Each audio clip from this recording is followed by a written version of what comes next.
buscas. Mobilizamos o pessoal daquela região de Embu-Guaçu. Logo em seguida também o COI, Comando de Operações Especiais da Polícia Militar, também passou a fazer as buscas na região, uma grande varredura. E a polícia de Embu-Guaçu acabou encontrando a barraca, onde eles acamparam do dia 31 para o dia 1º. A primeira coisa que nos chamou muito a atenção é que, embora os pertences deles estivessem na barraca, a alimentação ainda estivesse lá quase que integral, na verdade havia um rasgo provocado por algum objeto importante na barraca, o que nos fez presumir alguma violência em relação ao casal. E a primeira suspeita é que tivesse ocorrido algum sequestro. Então aí nós intensificamos mais ainda as buscas e passamos a envolver a delegacia limítrofe de Juquitiba também, com todo o efetivo, a própria seccional. Além do que o DHPP, na época, também já estava empenhado na medida em que o boletim de desaparecimento foi para a delegacia respectiva.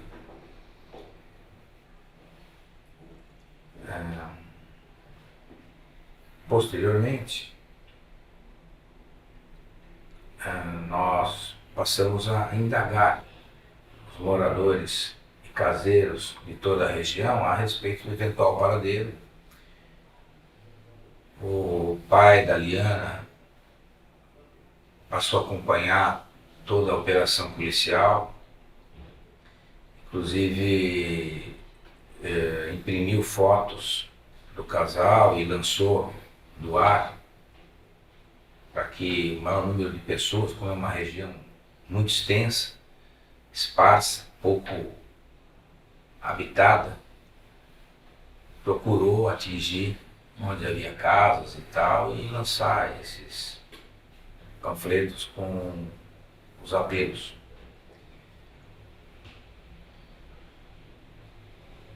Quem que encontra a barraca? É o COI que encontra? Não. Quem encontra a barraca foi a equipe de Embu-Guaçu. Tá? Imediatamente eu determinei que fosse feita perícia no local, bem detalhada. E a partir desse momento, então, o Instituto de Criminalística passou a trabalhar em conjunto conosco em todos os atos. Encontrada a barraca, os objetos todos foram apreendidos, foi submetido a reconhecimento dos pais, né? Constatou-se que efetivamente eram os pertences do casal e as buscas continuaram por vários dias infrutíferas. Até que, muito mais adiante, nós conseguimos informações do Antônio Caetano da Silva, que na verdade era um dos partícipes do crime, de que uma menina com as características da Liana tinha sido vista como Xambinha. E ele conta isso? Ele acabou contando isto, né? Em princípio como uma fonte.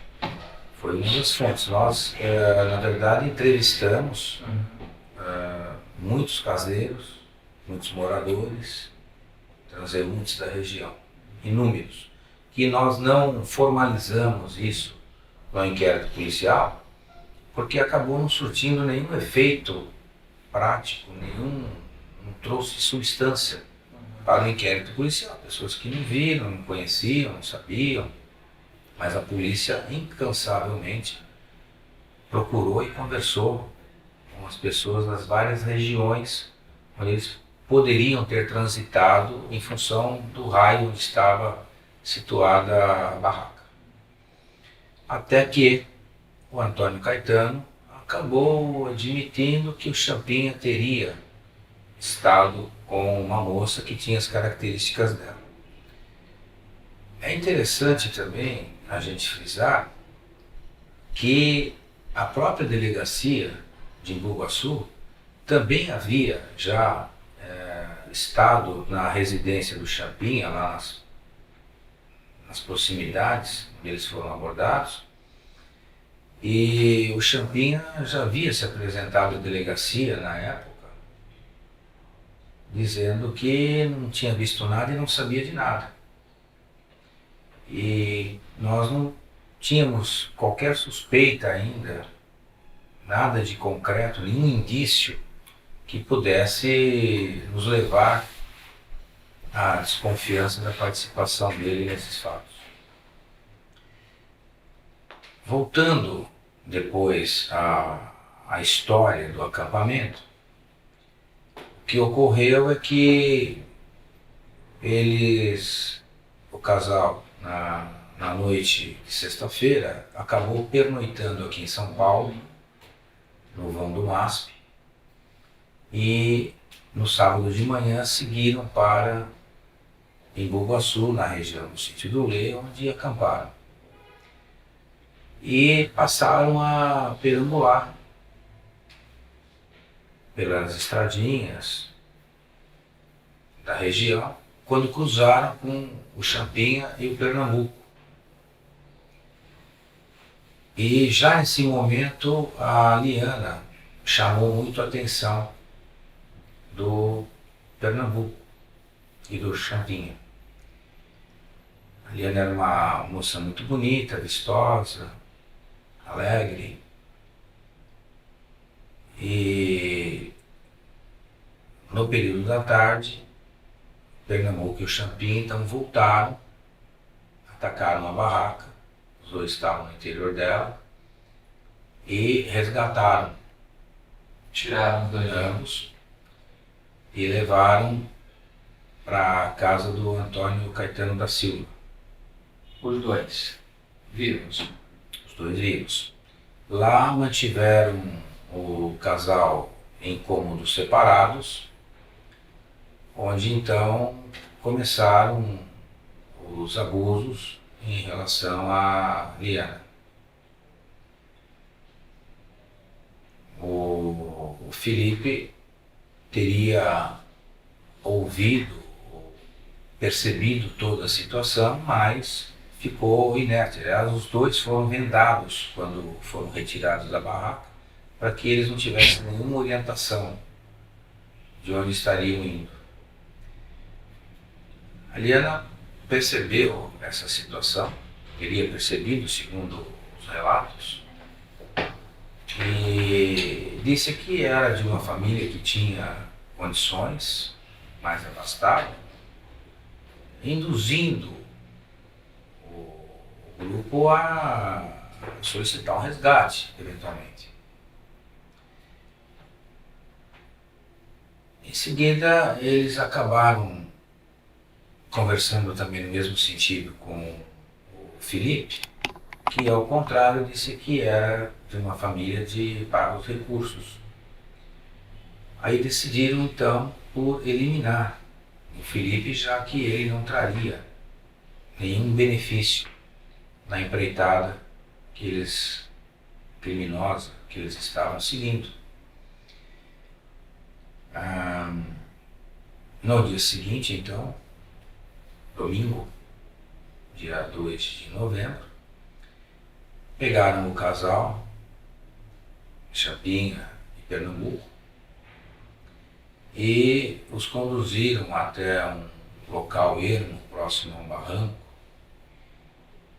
e lá num determinado momento o Champinha parou a caminhada da Liana e seguiu o Pernambuco com o Felipe alguns metros mais adiante, e portava uma espingarda cartucheira calibre 28,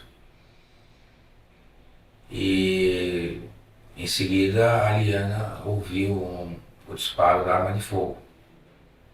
Perguntou ao Champinha o que estava acontecendo.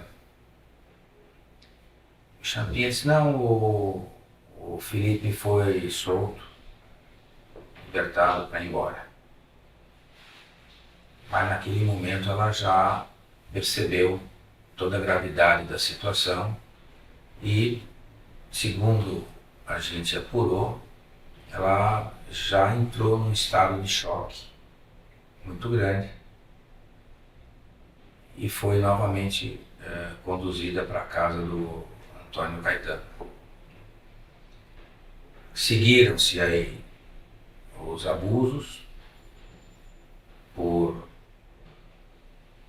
todos os participantes do grupo, exceto o Aguinaldo Pires, e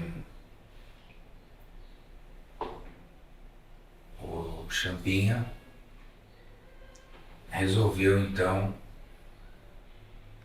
em seguida, eliminar a Liana também.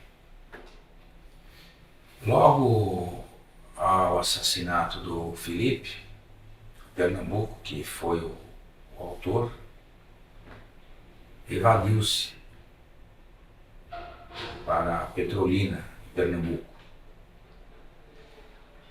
E o Champinha então ficou só como mentor dessa situação toda e comentou a ideia de eliminar também a Liana.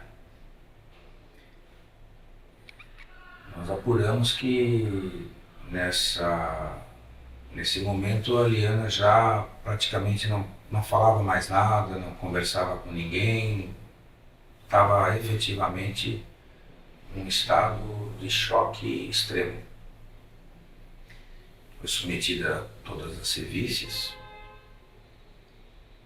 e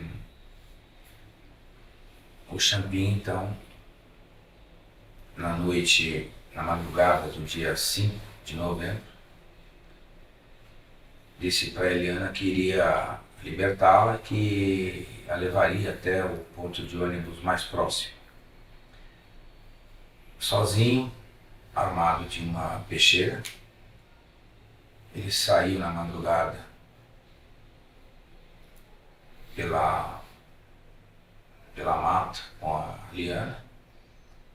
Quando chegou próximo a um córrego, ele adentrou naquele lugar mais fechado, mais denso, e certamente, tal qual foi a execução do Felipe, totalmente indefeso, e pelas costas, o Felipe tomou um tiro na nuca. O Champinha também desferiu um primeiro golpe de faca no pescoço da Liana, fez um corte bastante extenso. E assim que a Liana caiu ao chão, ele freneticamente golpeou-a mais com inúmeros golpes no braço, no peito, na cabeça, chegando inclusive a causar um traumatismo craniano, tal a violência dos golpes que ele perpetrou. Da mesma forma como foi feito com o Felipe, o corpo ficou abandonado no local, de difícil acesso, junto à mata, e ele então foi para casa e antes, ou como era madrugada, sem que a mãe percebesse ou os irmãos, ele trocou a roupa dele, embrulhou a faca, a arma do crime, nas suas vestes, amarrou isso com um arame e pendurou dentro de um poço que ficava nas imediações, escondendo também a faca. E a espingarda já havia sido escondida anteriormente.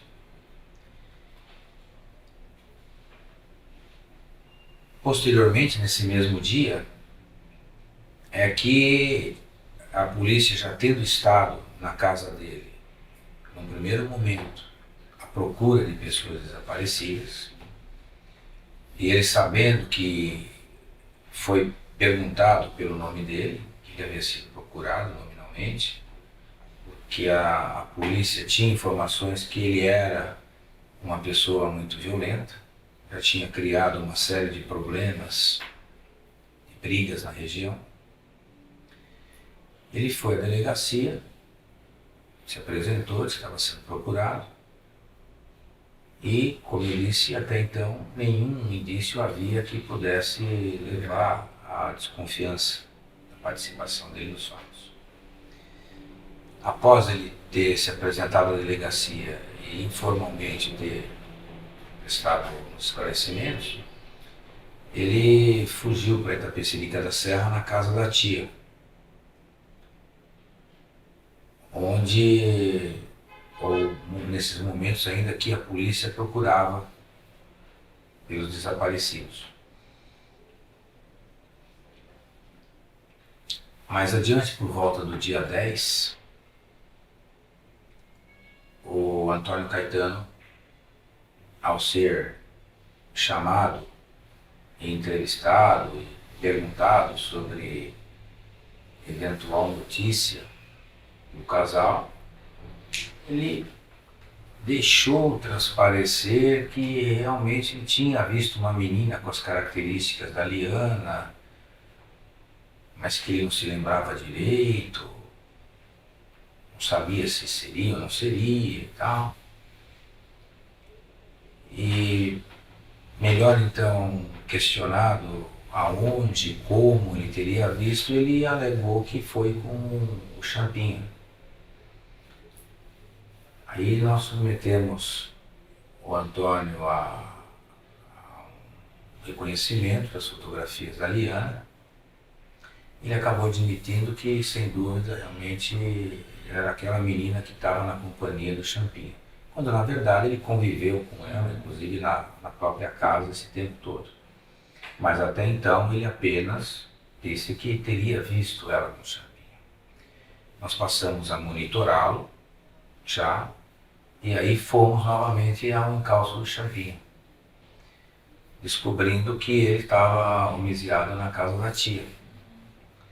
Então, ao encontrarmos o Champinha, ele, depois de entrevistado várias vezes e apresentar algumas contradições nas versões do que ele havia feito, onde tinha estado, por que se ausentou tanto tempo da casa e daí por diante, ele acabou por admitir que o casal tinha sido abordado por eles, que a intenção era realmente um resgate e que o Felipe havia sido executado pelo Pernambuco, que o Pernambuco ainda estaria na posse da Liana para pedir um eventual resgate.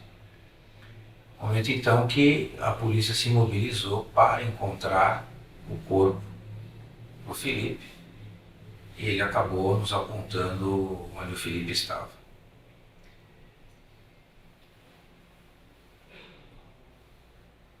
Voltou à delegacia de Embu-Guaçu, Champinha, após essa diligência, e nós continuamos os questionamentos para poder circunstanciar melhor aonde estaria o Pernambuco com a Liana, por que não havia sido feito então nenhum contato, nenhum pedido de resgate até então.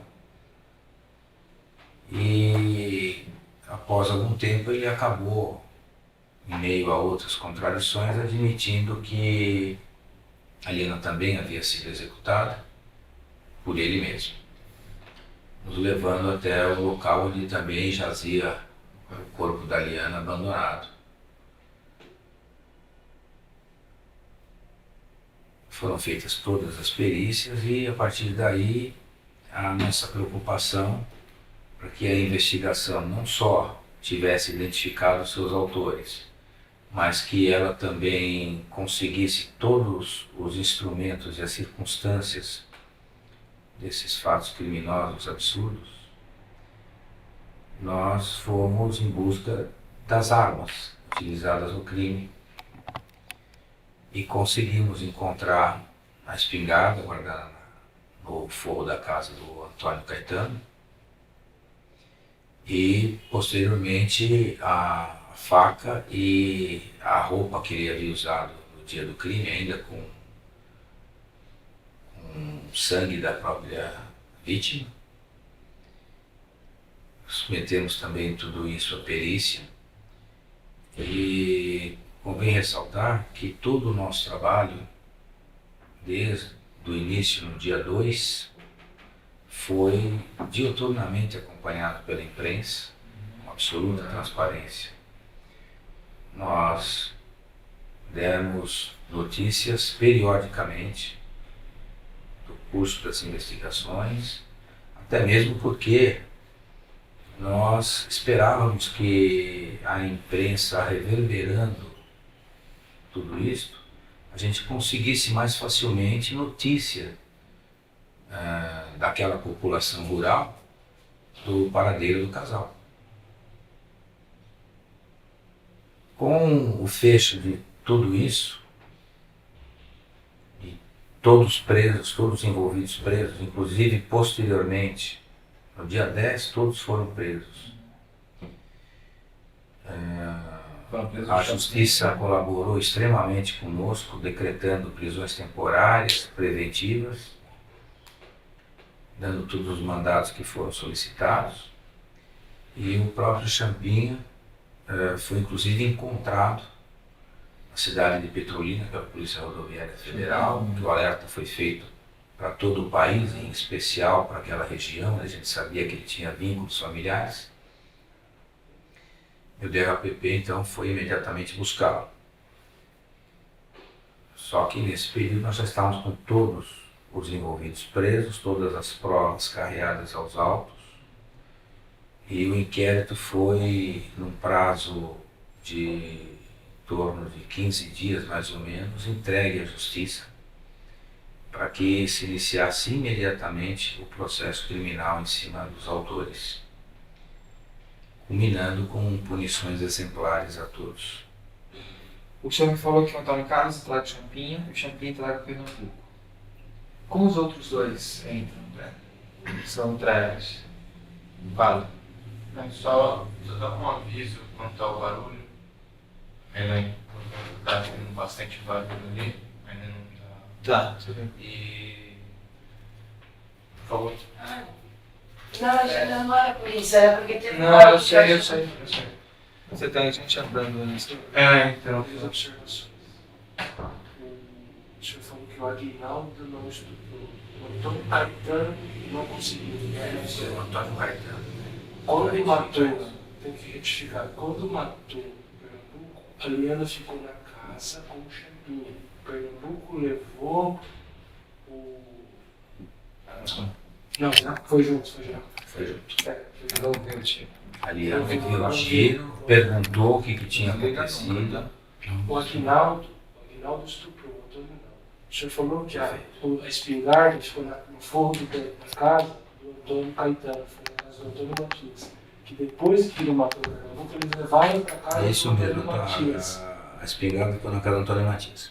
E lá que estava, na casa do Antônio Matias, estava o Aguinaldo, que junto com o Antônio Matias estupraram a Liana. Aí a participação dele no estupro. Então, essa questão, não sei se você percebeu, Beto, que eu não estou frisando muito, embora ela cause até um impacto sensacionalista televisivo, mas eu acredito que para a família dela é uma dor muito intensa a gente ficar repisando demais essas sevícias, entendeu?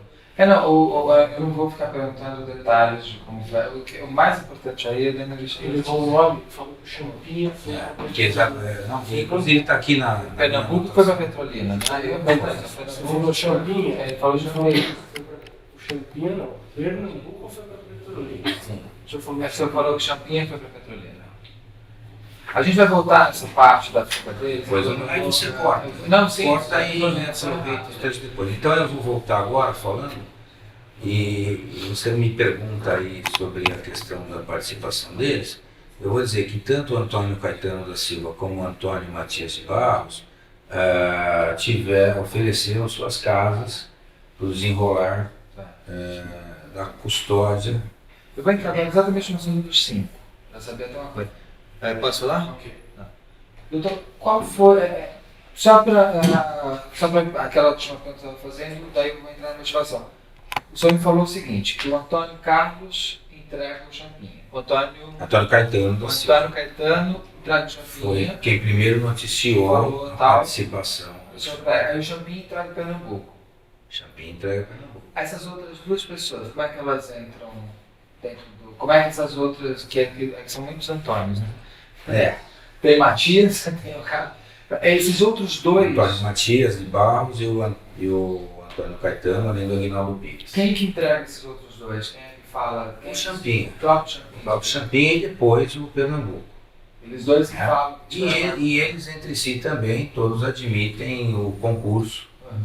mas a participação com maior destaque dos Antônios, né, tanto o Matias como o Antônio Caetano, foi que o Liana teve hospedada, custodiada, né, na casa deles, os dois.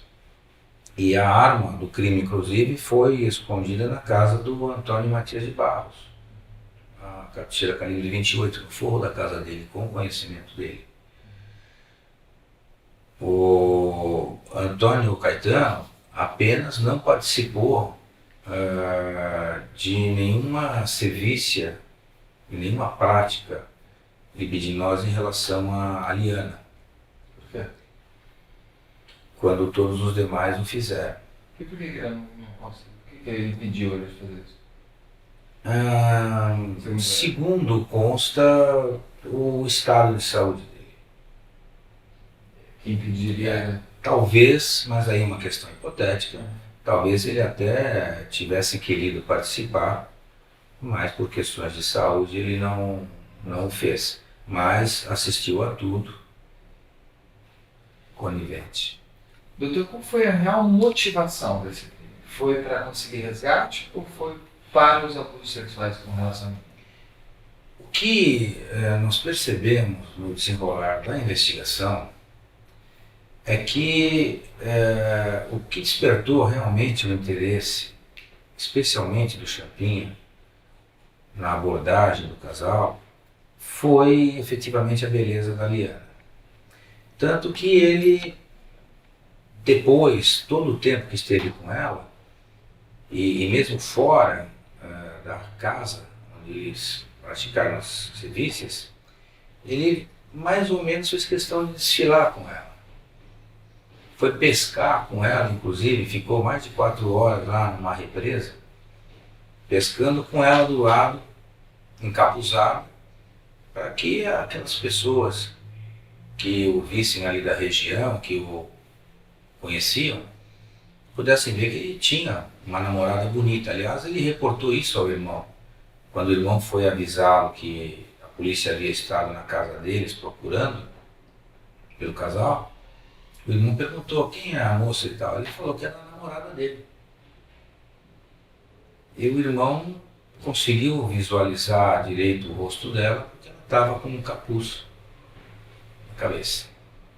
Então, tudo nos leva a crer que tentaram dar essa conotação de sequestro, extorsão, mas na verdade tinha fins libidinosos, a meu ver.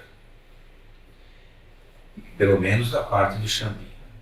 E como é que esses 5 se unem para fazer esse crime? Quem é que é o mentor disso? Quem é que chama o outro? Quem é que consegue montar essa... É uma quadrilha praticamente. Como é que tudo nasce nesse caso?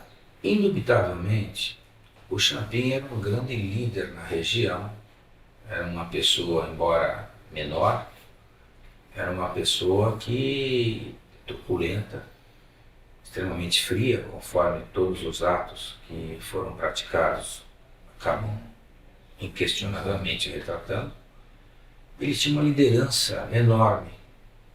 Ele causava inclusive medo, além do respeito, temor de todas as pessoas. Muito briguento, era forte, inconsequente. E o primeiro a estar envolvido nisso tudo foi o Pernambuco. Só que o Pernambuco, assim que acabou matando o Felipe, supõe-se deve ter percebido a dimensão do caso que ele se envolveu e empreendeu fuga para Petrolina imediatamente. Em seguida, o Champinha levou a Liana e o próprio Felipe, ainda quando vivo, para a casa do Antônio, passando também a comprometê-lo em toda essa situação. Ele aceitou, ele foi convidado? Os dois Antônios, tanto o Caetano como o Matias, acabaram tendo a Liana nas suas casas e presenciando essas serviços e até participando, exceto o Antônio Caetano, que eu já falei.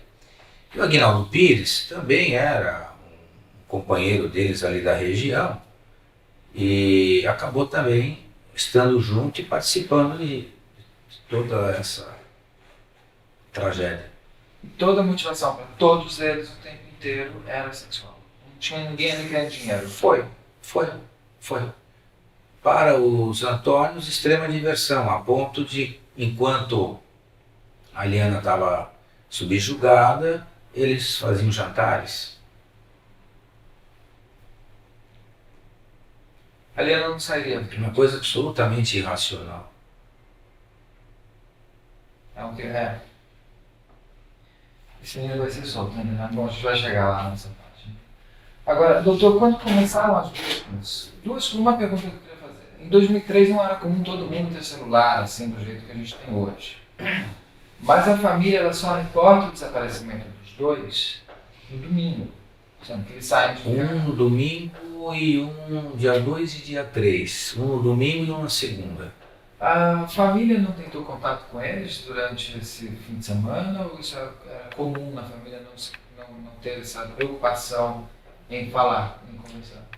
Nesta fase, nós ainda não temos notícia, porque a polícia efetivamente foi procurada no domingo após as 18 horas, através do boletim de ocorrência, e na segunda-feira, pelo segundo boletim de ocorrência. Supostamente, agora não me recordo, mas o boletim de domingo foi feito no 4º distrito pela família da Liana e o boletim de desaparecimento do Felipe no 16º distrito policial na segunda-feira.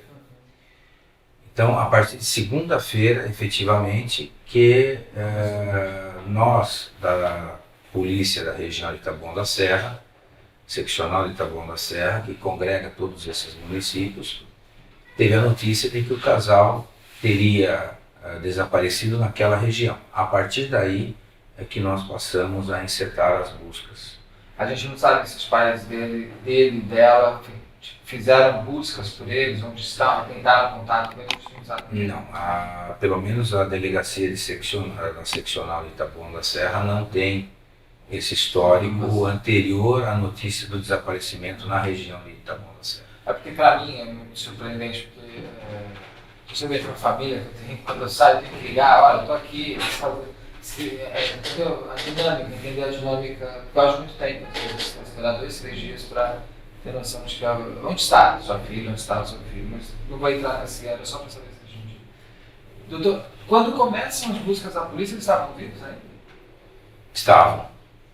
As buscas começaram no dia 2 e no dia 2 é que o Felipe foi assassinado e no dia 5 é que nós temos notícias do assassinato da Liana. Então, a polícia transitou muito naquela região, vou dizer até saturou a região toda, até com COI, cães farejadores, em todo esse período. E eu entrevistei o Dr. Laércio, a gente confunde se é Laércio, não é Laércio. Laércio, vou pensar Laércio pela Laércio. Já somos amigos, eu não confundo esse nome. O Dr. Laércio me conta que o corpo do filho chegou bem, já em estágio de putrefação bem forte, na minha. O corpo foi encontrado quantos dias depois da morte? Se as notícias do homicídio dão conta de que ele foi atingido no dia 2, o corpo foi encontrado dia 10, então já estava com em torno de 8 dias. E eu perguntei para o Dr. Laércio também não pôde, Dr. Laércio ele também não pôde me falar, porque como o corpo já estava bem inchado, já estava com umas... 10 ou 9, 10 mesmo, e a Liana 11, ou na madrugada de 10 para 11.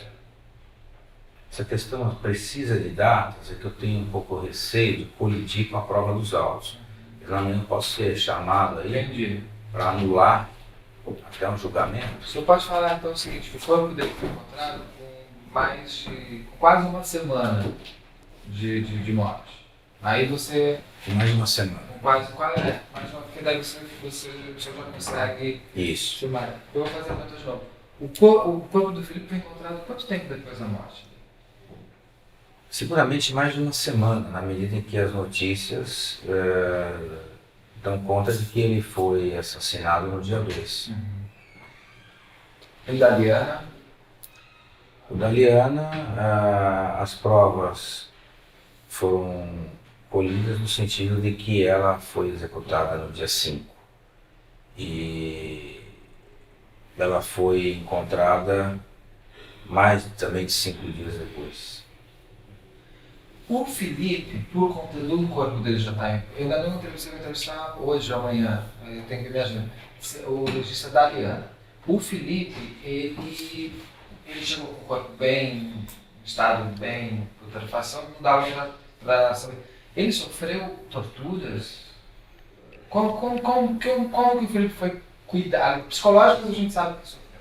Mas como que o Felipe foi viveu os seus últimos momentos na mão das pessoas? Bom, efetivamente ele foi, no mínimo, torturado psicologicamente. Não há notícias que ele tenha sido agredido, mas ele foi vendado e segregado num quarto onde de lá ele ouvia e percebia toda a violência que estava sendo praticada com a sua companheira. E aí eu vou ter que perguntar o que aconteceu com a Liana no momento em que essa barraca é rasgada? Pelo que ela passou? Eu sei que você vai buscar as melhores palavras para poder falar isso. O que a Liana teve? Ela teve tortura psicológica, ela teve tortura física? O que aconteceu com a Liana? Bom, o que se imagina é que o casal estando na barraca, tranquilamente, num lugar paradisíaco, segundo era a visão deles. De repente, ver a lâmina de uma faca atravessando a barraca, rasgando com tanta violência, e em seguida eles serem vendados e transitarem aí por vias de terra, mato, sem saber, buraco, sem saber exatamente onde estavam indo, deve ter realmente já causado um trauma muito violento nos dois. Isso, mas daí ela é levada para a primeira casa, e o que acontece com ela? Eu cheguei, ela foi estuprada, eu preciso que o senhor me conte o que aconteceu com ela. Já na primeira casa que ela foi levada, ela já passou a ser viciada. Quem foi o primeiro? Dos 5, quem foi o Champinha, claro. Mas quem tem essa informação deles? Quem começa os atos? Quem começa os atos, o Champinha. Nós temos notícias de que, em seguida, o Pernambuco. Tá? E a partir daí, o Aguinaldo Pires e o Antônio Matias de Barros. No mesmo dia, os 4 começam... Eu não posso precisar isso no momento porque os fatos ocorreram há muito tempo. Tá, e eu não compulsei recentemente os autos. Não, tudo bem, mas aí já falo.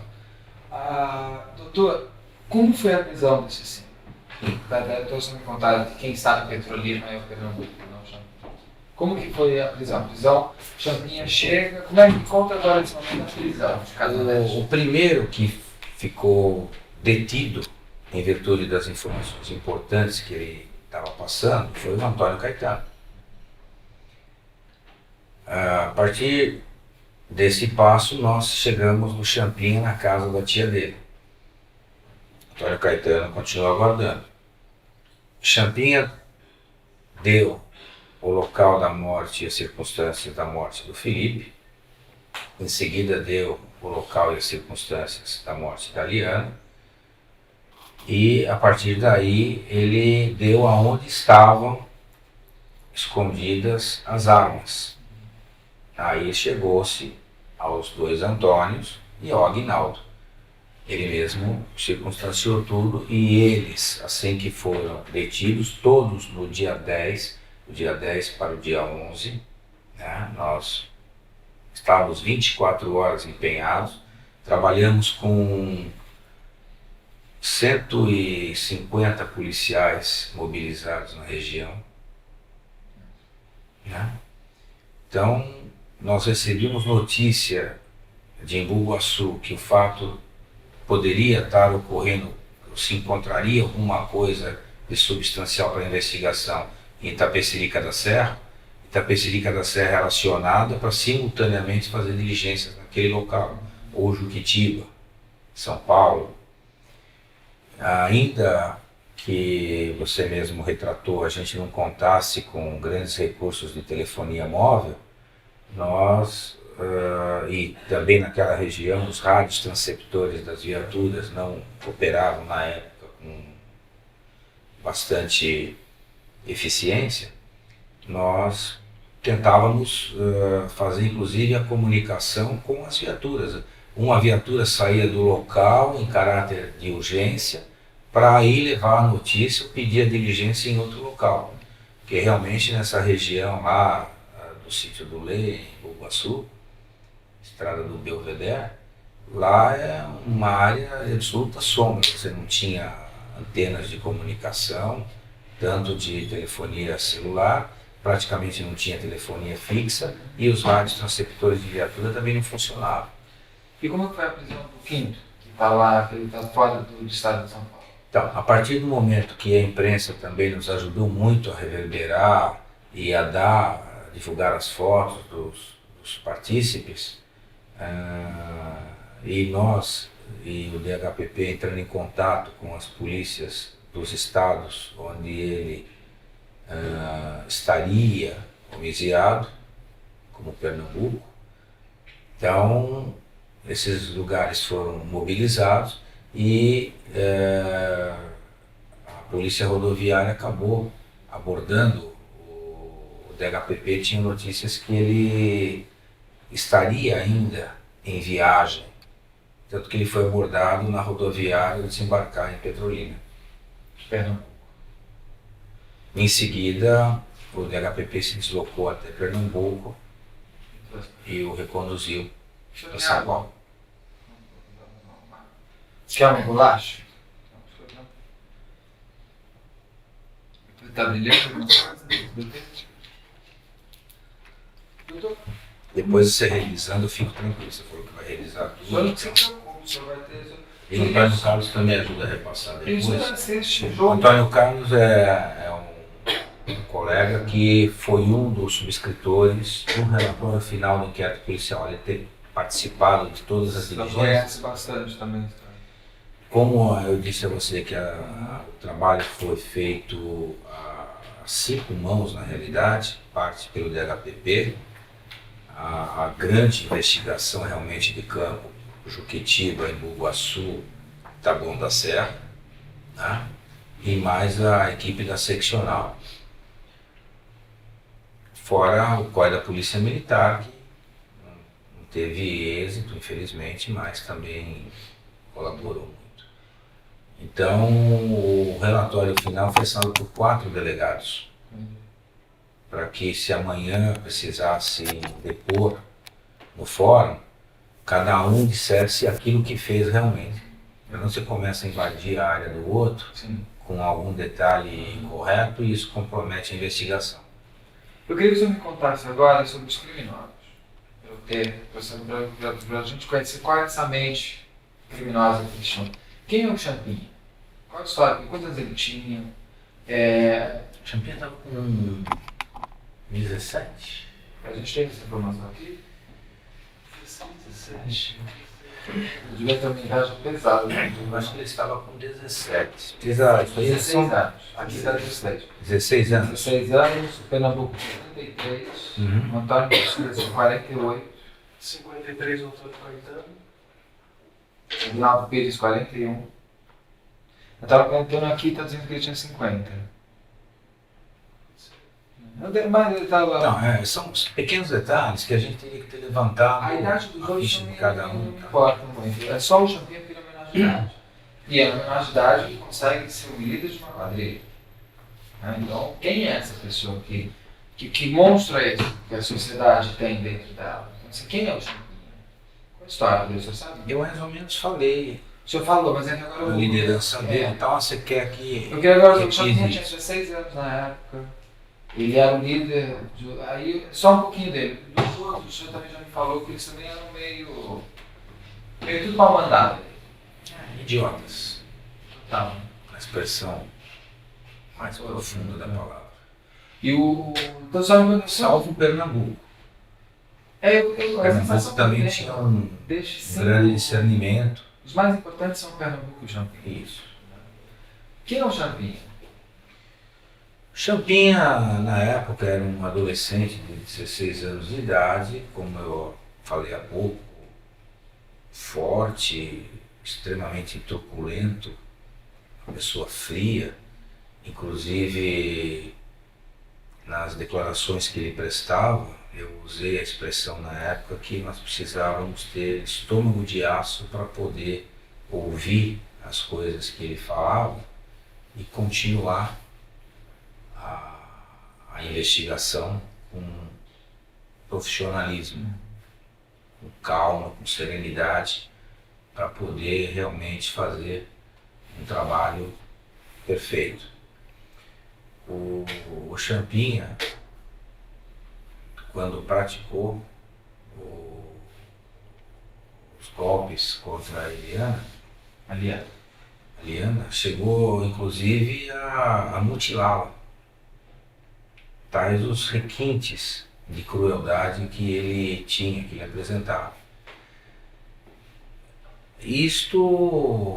Essas qualidades, entre aspas, que ele apresentava, o tornavam um líder nato na região.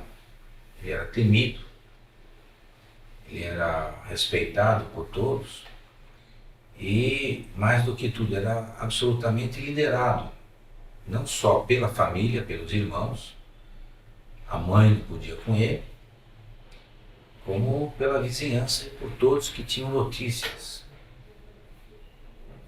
da violência que ele praticava.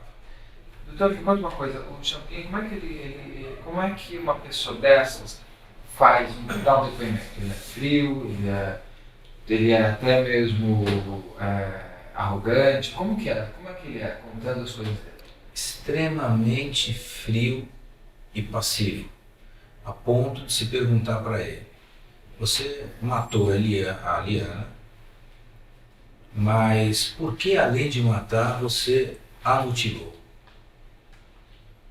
E ele dizia com muita serenidade: tive vontade, eu quis.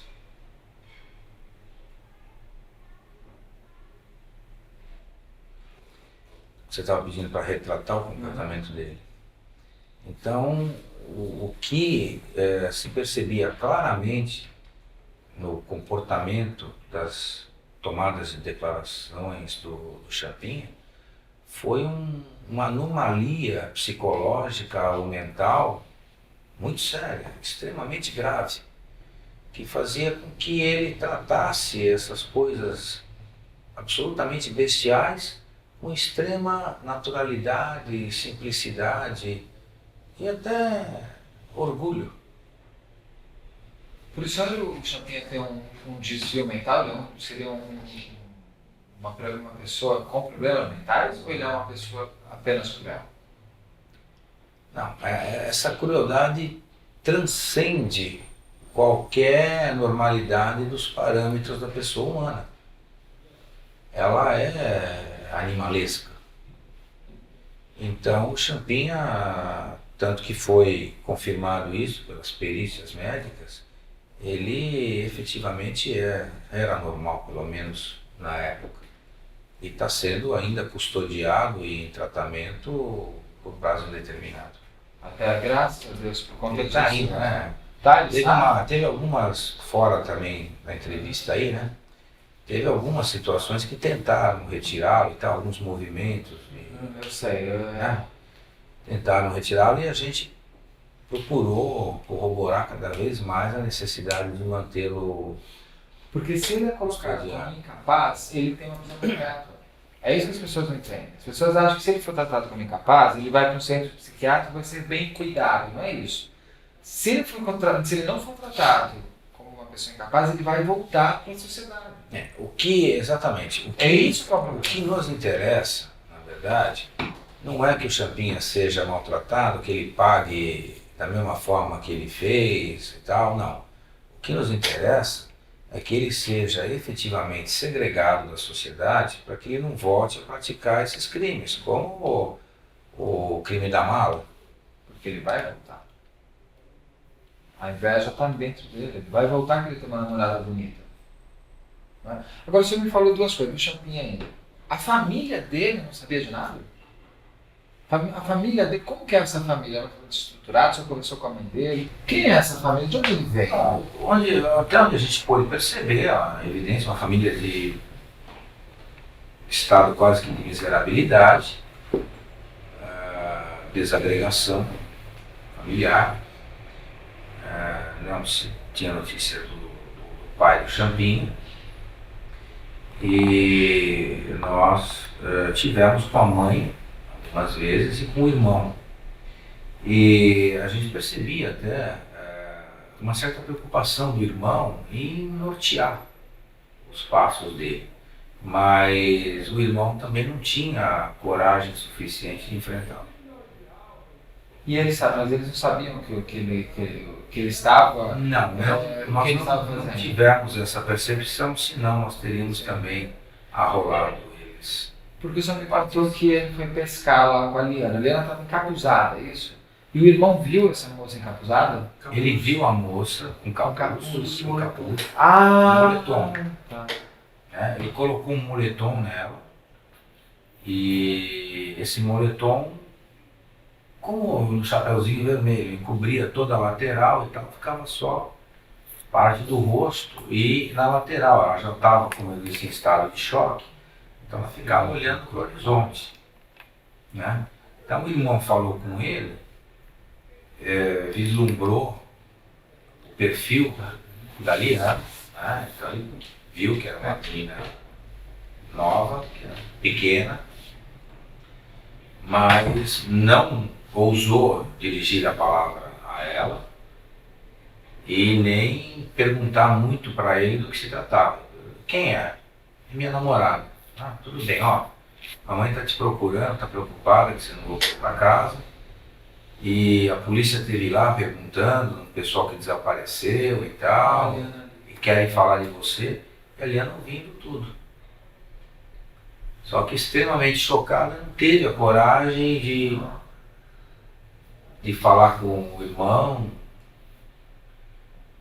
Porque eu não sabia que confiava mais nele. Ela estava chocada. Depois, a partir, os relatos que a gente tem é que a partir da morte do Felipe, não na presença dela, mas próximo a ela, e ela percebendo de toda a situação, e depois delas de serem retiradas da barraca daquela forma, ela ser viciada, ela entrou num estado de choque. Do Champinha do irmão dele, que essa eu não sabia. Tudo que eu li, você sabia disso? Não. Tudo que eu li, eu não sabia disso. O senhor me conta que o irmão dele tinha medo também, inclusive, de Champinha. Como todo mundo que quer sobreviver tem medo de quem pode te matar. Né? Ele, como que foi o encontro do irmão dele? Me conta de novo essa história que estava pescando, que ela estava só com um capuz. Se eu puder me contar de novo, que tem muita referência. Então, numa tarde, o Champinha resolveu ir pescar tranquilamente, levando a liana como uma espécie de troféu. Então ele colocou um moletom na liana e cobriu a cabeça e parte do rosto com o capuz desse moletom. E a liana estava, como eu já disse, desde a morte do arrebatamento dela e da morte do Felipe, e depois das sevícias também que ela foi submetida durante a noite, extremamente chocada, paralisada, com o olhar sempre levado ao horizonte. Ficou postada quase que como um objeto ao lado do Champinha, pescando em torno de 4 horas, segundo se teve notícias. E nesse período o irmão o encontrou. Estava preocupado porque a mãe queria saber notícias dele também, que ele tinha desaparecido de casa. E o irmão foi lá, encontrou ele pescando, perguntou quem era a moça, e ele disse que era uma namorada dele. Mas pelo verdadeiro temor que o irmão também tinha em relação a ele, o Champinha, o irmão não ousou dirigir a palavra moça e nem olhá-la detidamente, e muito menos perguntar para o Champinha de quem se tratava, o porquê, em que circunstâncias e daí por diante.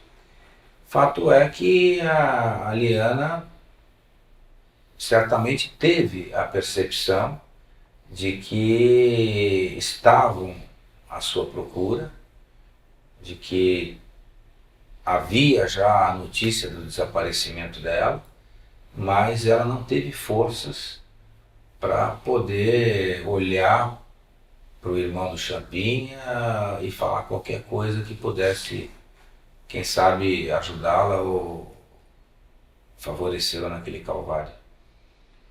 A gente vê um momento. Era um momento que a Bruna está viva, né? Vai saber também. A gente não vai saber. Champinha, nós temos o Pernambuco é quem? Pernambuco era um amigo do Champinha, que certamente também o admirava, e seu seguidor. E todos eles não tinham, pelo que se verificou, uma ocupação ilícita, uma atividade saudável. E eles.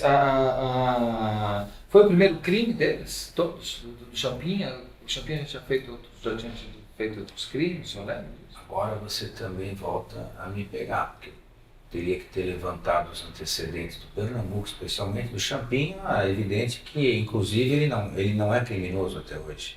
A criminalidade. Pois é, então, embora tivesse algumas notícias na época que ele bateu num, quebrou a cara do outro, ameaçou o terceiro, tudo isso não podia ser fichado pela polícia. O Aguinaldo e os 2 Antônios eu não lembro de antecedentes criminais. Posso até dar uma olhada aqui? Quer dar uma olhada aqui no relatório enquanto isso? Você conheceu eles também? Você viu ele? Do Champinha, inclusive? Ele trabalhou no IKEA. Eu mas é que às vezes eu não sabia que estava junto assim na hora. Quantas horas durou o inquérito do Champinha? Quantas horas? Dias? Dias. Quantos dias? Então, embora, modéstia à parte, como eu já disse, né, a gravação tenha sido um inquérito muito bem feito, tanto que balizou a justiça aí a condenações altíssimas, nós fizemos esse inquérito, começamos no dia 2, ou instaurou quando aí? Está no relatório aí. Até o dia 18. No dia 2 a 18? 10. Dois. 10 a instauração do inquérito do homicídio até o dia 18. Que foi quando nós encontramos os corpos. Porque até então eles estavam Então, desaparecidos. o desaparecimento do inquérito. Estava investigando desaparecimento, o DHPP que estava investigando desaparecimento. E a gente ajudando nas buscas só. Então, o inquérito, a partir do momento que nós tivemos notícia de que o Champinha estava com ela, conseguimos localizar pela segunda vez o Champinha, só que dessa vez já com elementos indicatórios da participação dele.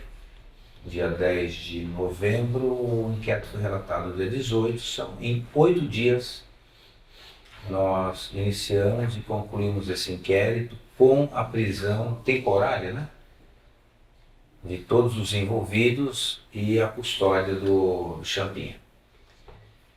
A partir daí, levou mais o quê? Mais uma semana para localizar o Pernambuco. E ele. E então você estava falando, o depoimento do Champinha durou quantos dias? Bom, o Champinha, do dia 10 ao dia 11, né? Não vou dizer para você que foram 24 horas, mas entre o dia 10 e o dia 11.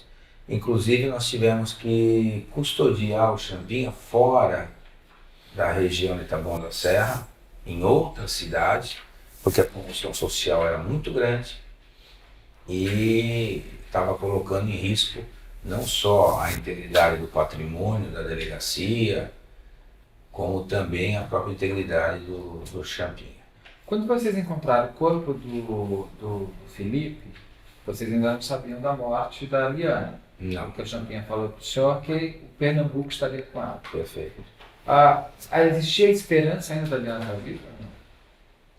Num primeiro momento, quando o Champinha espontaneamente nos levou ao corpo do Felipe e garantia que ela ainda estava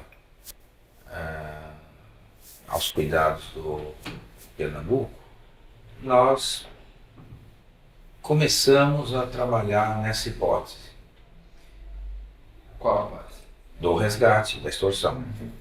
Mas a partir do momento que nós começamos a fazer outras perguntas e a circunstanciar melhor o tempo que ele teve fora, por onde ele andou, com quem ele esteve, quais as pessoas que poderiam servir de testemunho para ele, as assertivas que ele estava fazendo, para a defesa dele, nós percebemos várias contradições e,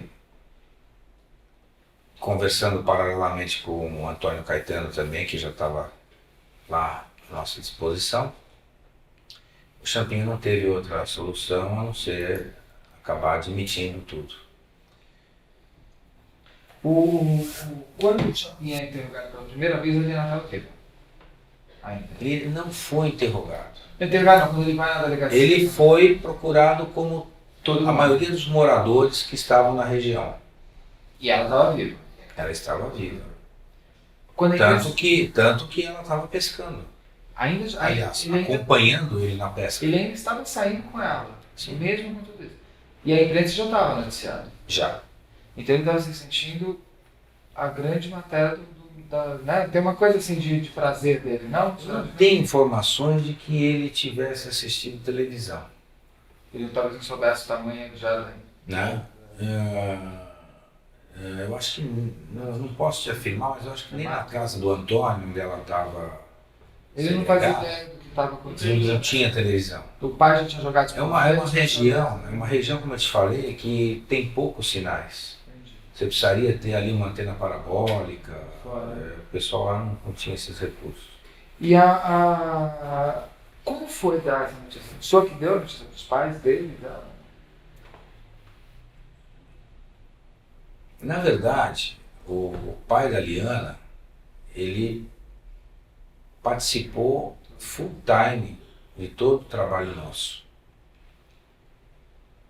E, inclusive, quando o Champinha admitiu a morte do Felipe, ele estava conosco e pediu para familiares dele acompanhar a diligência. Ele acompanhava várias diligências, ele acompanhou.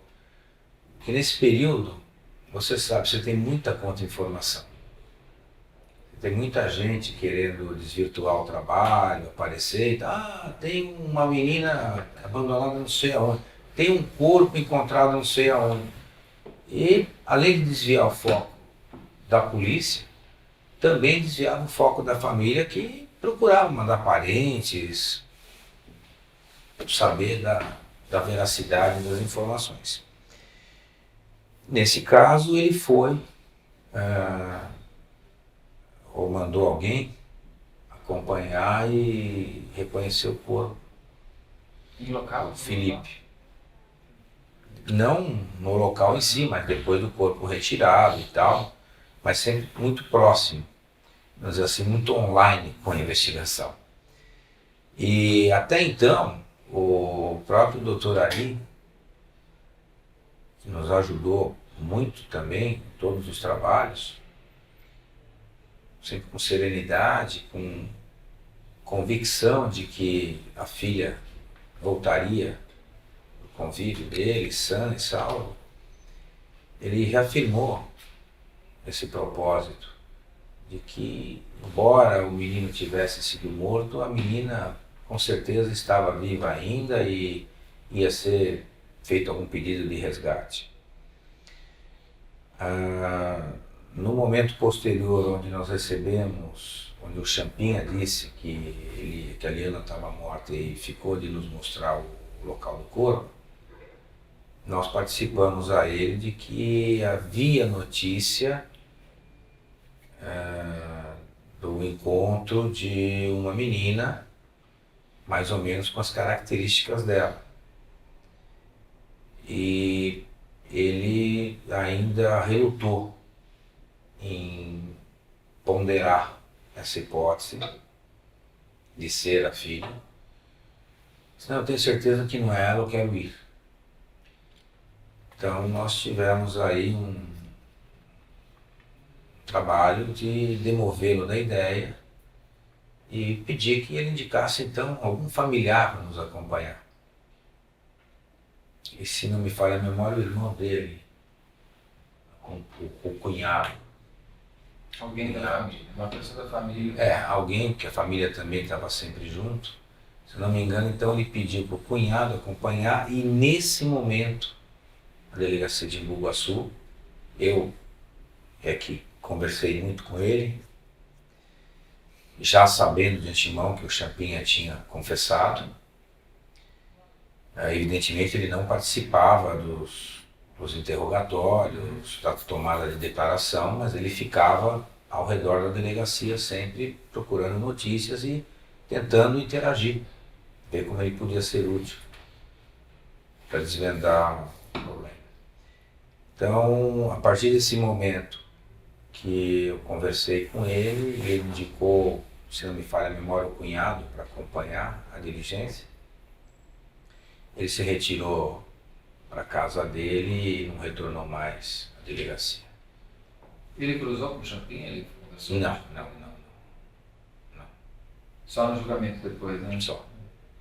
E o cunhado foi em loco, ele viu no local mesmo?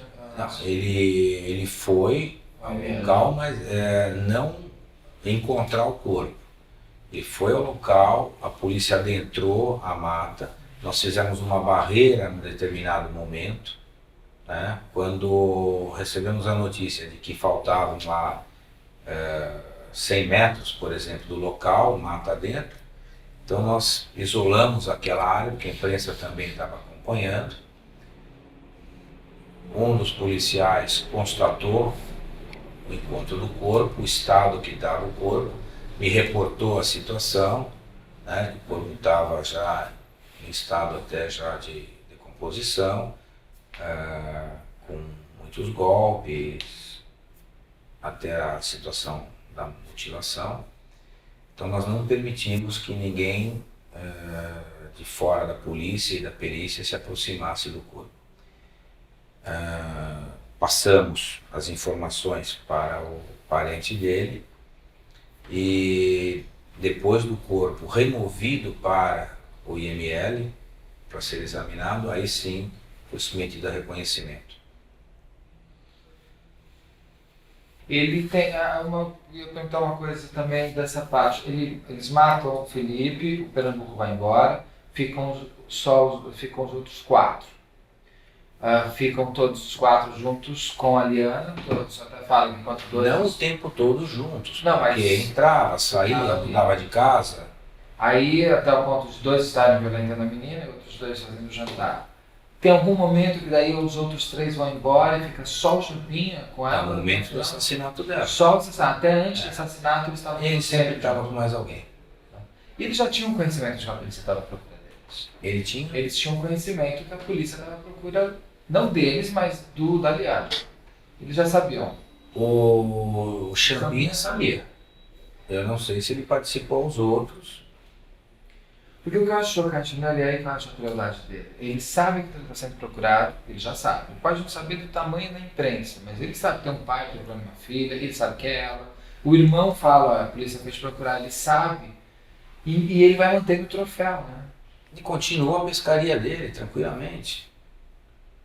Voltou para casa. Aí a Liana ficou viva mais uns dias. Mais uns 2 dias. Mais uma noite. Mais parte da noite, porque ele saiu na madrugada do dia seguinte para executá-lo. Mas, mesmo depois de saber que a polícia estava à procura dele, mesmo depois do irmão ter encontrado, ele voltou para casa, continuou serviciando a Liana junto com os partícipes e jantou tranquilamente. Discutiu com o Aguinaldo Pires a ideia de executá-lo. Algum deles não queria? Em princípio, não. Não foi retratado se houve alguma objeção, mas como a gente já conhecia o perfil do Champinha, de que ele era absolutista, ele simplesmente comunicava as decisões. Os depoimentos... Não havia debates. Os depoimentos dessa quadrilha, é de onde vocês tiram essas informações de que ela estava com o olhar longe, que ela estava em estado de choque, é isso? Sim. São eles que contam isso. Perfeito. E a reconstituição foi feita? Foi feita. E como foi a ação? Porque no momento de uma reconstituição, quando eu vejo, eu percebo assim, no da Suzane von Richthofen, o Daniel Cravinhos ele saía vomitando, ele não tem um pequeno momento de humanidade dele, porque ali ele estava sendo comandado, né? A Suzane, em compensação, vai e fala, aqui, se quiser, ela vai tranquilo. Como foi o Cravinho durante... Cravinho, já misturei tudo. Como foi o Champinha durante o momento da reconstituição? Como é que ele foi? Como em todos os atos da investigação nossa, com absoluta frieza, fazendo aquilo que era absolutamente necessário, né? Com pouca vontade, evidentemente, mas também sem a preocupação de esconder nada. E ele sabia, no fundo, que ele não seria responsabilizado criminalmente por tudo. Por causa da idade. Ele tem, mas no momento, por exemplo, quando ele conta na reconstituição, ele vai contando para a plateia que assiste os detalhes do que ele fazia? Não, para o delegado e para o perito. Eu digo plateia porque tem pessoas assistindo o que ele está falando, né? Então eu sinto que essas pessoas elas gostam um pouco, vai ser uma arrogância. Não. Da reconstituição participou policiais e equipe de peritos. E o público que eventualmente estivesse na região ficou à distância com não, digo isolamento. Plateia é o seguinte, vocês viram a plateia deles, para ele ele se acha um astro, às vezes eu sinto que essas pessoas se acham um astro. Ele não teve essa reação de se sentir assim, estou contando e as pessoas estão... Não. Ele não tem essa frieza. É porque a Suzana ele tem a frieza, mas como se fosse uma coisa absolutamente natural. Uma passagem natural onde ele mostrava ter a consciência de que as consequências iam sobrar para os outros. Para ele não. Eu acredito que se hoje ele tivesse a consciência de que ele teria ficado custodiado por todo esse tempo, o comportamento dele teria sido diferente. Tem uma teoria também que diz que dos outros 4, a quadrilha se conversa que quem teria que assumir tudo era o Champinha, até por ele ser menor de idade, vamos dizer, e ele ficar com a responsabilidade, os outros teriam menos responsabilidade. O que o senhor diz dessa teoria? Não, foi inequívoca a participação, a liderança e a condução de tudo o que aconteceu por parte do Champinha, e na primeira fase, na fase da abordagem do casal até a execução do Felipe, uma participação bastante importante do Pernambuco. Tem mais pergunta aí você? Que você toda anotadinha? Você quer... Eu não só queria que se ele puder escrever de novo a hora que o Champinha, o momento do crime, porque naquele momento deu um barulhinho, talvez só para garantir. Não, não é garantido. Esse barulhinho tirem ele falou muito bem. Aí, do corte da barraca até a morte? Não, só o momento, como é que foi que ele bateu e depois ele... A morte exata. A morte exata, é naquele momento só. Deu barulho ali? Foi quando deu barulho ali atrás, isso? Não, aqui. Eu tive que pedir. Eu vi a gente descendo a escada.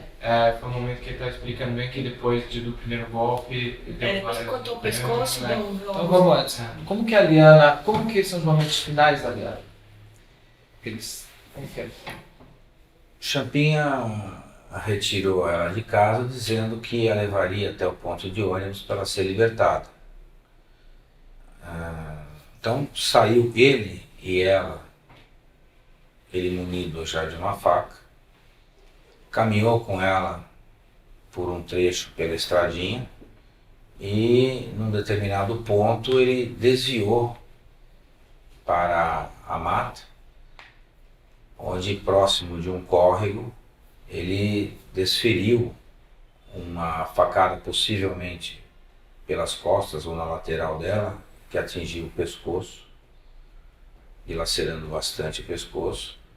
Presume-se que com esse golpe ela tenha imediatamente caído ao solo, e a partir daí, de uma maneira frenética, ele desferiu vários outros golpes com bastante violência no braço, nas costas, no peito e até na cabeça, causando até um traumatismo craniano pela violência com que ele fez esses golpes. E posteriormente, depois dela também já praticamente desfalecida lá, até chegou a mutilá-la. É porque vocês não precisavam, por exemplo, no caso do Nardoni, você precisava da reconstituição para fechar o inquérito, uma vez que você não tinha... Ninguém contava como tinha sido o crime. Exatamente. No caso da Suzane e do Champinha, vocês já tinham todos os elementos. Já tinha Eu precisava só fechar, costurar inequivocadamente as provas todas, Então aí daí você pode mudar depois. para que todas as peças se encaixassem. Porque o inquérito do Nardoni ele é fechado com a reconstituição. A reconstituição que vira a prova forte para o inquérito. Eu sou um fã incondicional da reconstituição. É bom, né? Qual a importância da reconstituição para vocês? A importância da reconstituição é você montar novamente o teatro e a dinâmica, a cronologia, a forma, os detalhes com que os fatos ocorreram. Então, você me perguntou da facada, né? Se a facada foi fatal, teria sido a primeira no peito, a primeira na cabeça. Na reconstituição, ele instintivamente ele vai mostrar exatamente como foi o primeiro golpe. Ele pode não saber o terceiro, quarto golpe, mas o primeiro golpe ele vai te mostrar direitinho. Então isso faz com que você vincule a lesão exatamente àquele instrumento que foi apreendido, com aquele local onde a perícia fez, colheu sangue, vestígios, você entendeu? Você faz o casamento de todas as provas testemunhais, materiais, todas as circunstâncias. E vocês fizeram a reconstituição do momento do corte da barraca até a morte do Felipe? Tudo, né? Perfeitamente, os principais pontos. E a reconstituição trouxe algum elemento novo que eles não tinham contado? O senhor lembra? Não, só corroborou com todas as provas. Tem uma questão interessante nisso. Se a pessoa estiver mentindo, ela não consegue... Não é criar provas contra você. Não, o cenário não encaixa. O que é, né? a ação não encaixa naquilo. Então, depois do inquérito fechado, depois das perícias dos locais terem sido feitas, que foi muito rápido também, né? Porque a perícia, o centro da perícia era local, lá em Taboão da Serra, conosco. Então, a gente reunindo tudo isso, falamos, agora vamos ver se isso daqui vai encaixar realmente na dinâmica toda. Aí, encaixou. Direitinho. A perícia trouxe algum elemento novo também, senhor? Ou não? Ela também corroborou? Com... Só corroborou. O importante era que não houvesse nenhuma margem de contestação das provas, dos instrumentos que foram apreendidos. Efetivamente mostrar que aquela arma que estava escondida no forro foi a arma que foi utilizada no crime, a faca, a roupa era a que ele usava, o sangue correspondia ao da Aliana. Era confirmar todos Isso. esses elementos de prova. Mas esses casos assim, com tanto requinte de Tanta violência.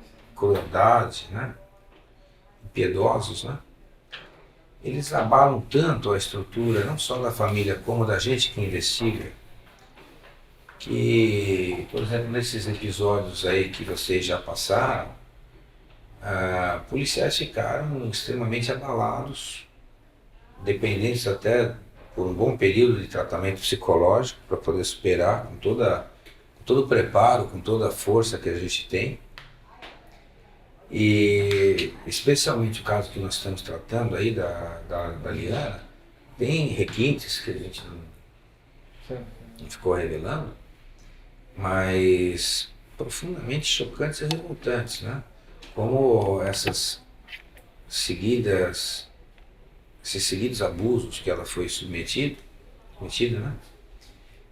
né? Consta que ela sangrava e não falava nada, totalmente petrificada. O pessoal abusava seguidamente dela, como se fosse quase com uma boneca de borracha,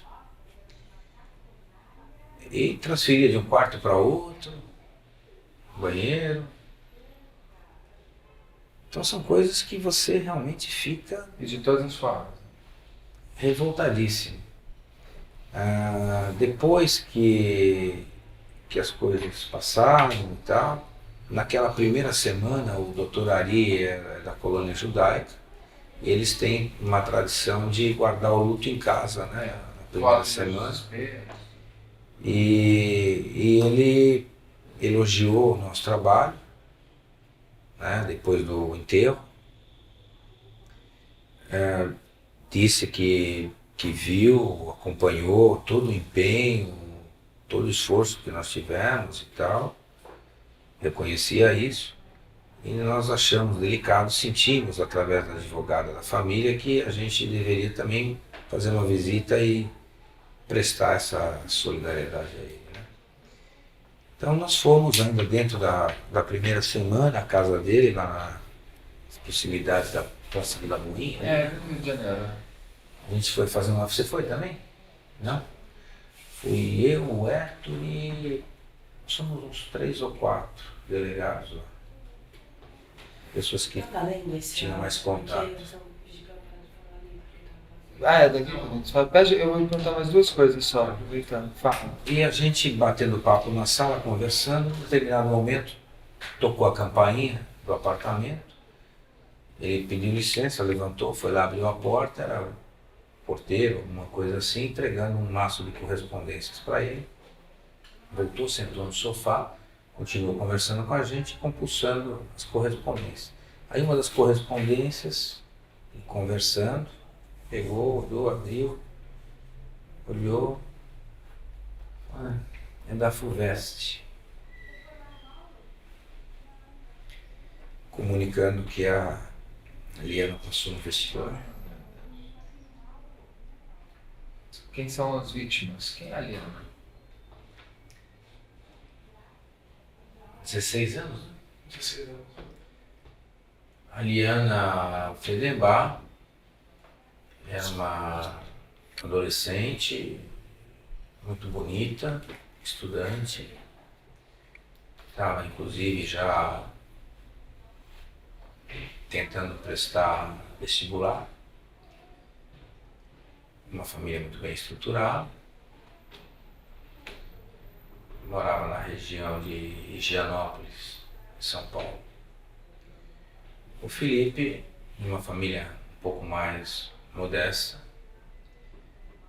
mas também trabalhador, procurando, enfim, um caminho aí para a sua vida. Era amigo da Liana e certamente estavam no início de namoro. Eles estudavam juntos? Estavam na mesma escola. No São Luís, né? Ou não, ele não era, ele frequentava a escola dela por algum motivo, porque tinha alguém, amigo dele, que estudava com ela. Então, conheceu certamente nos arredores da escola, no pátio da escola, alguma coisa assim. As notícias é de que a família teria tido notícias dessa amizade com pretensão de envolvimento e não teria provado muito isso, por isso que ela não contou a viagem com ele. Ela já estava se interessando por ele e não podia revelar para a família. Então ela usou algumas amigas da escola